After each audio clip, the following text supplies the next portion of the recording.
সুপ্রিয় ভিউয়ার্স, আসসালামু আলাইকুম। আশা করি আপনারা সবাই ভালো আছেন। তো আজকে আমি আপনাদেরকে চুনের বিষয়ে কথা বলবো এবং পুকুরে কিভাবে চুন প্রয়োগ করা উচিত,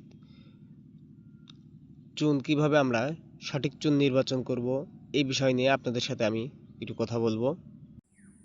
পাথর চুন আর একটা চুন পাওয়া যায় যেটা পাথরের মধ্যে দেখা যায় কিন্তু পাউডার চুন।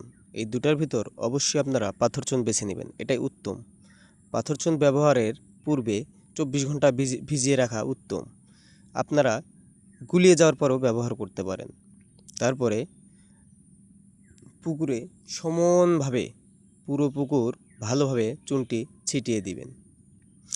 আর পুকুর যদি শুকনো হয় সেই ক্ষেত্রে আপনারা পাউডার অবস্থাতেই ছিটিয়ে দিতে পারেন, কিন্তু এই ক্ষেত্রে শরীরের জন্য ঝুঁকি থেকে যায়।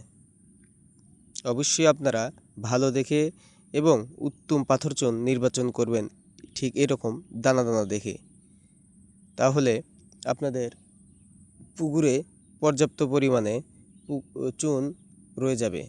এই জন্য, কারণ চুন পানি যদি নষ্ট না হয়, আপনার চুন দীর্ঘ 15 বছর পর্যন্ত পুকুরে লাস্টিং করে থাকে। নতুন নতুন ভিডিও পেতে অবশ্যই চ্যানেলটি সাবস্ক্রাইব করে পাশে থাকা বেল আইকনটি অন করে দেবেন। তাহলে নতুন নতুন ভিডিও নিয়ে হাজির হব আপনাদের মাঝে। ধন্যবাদ।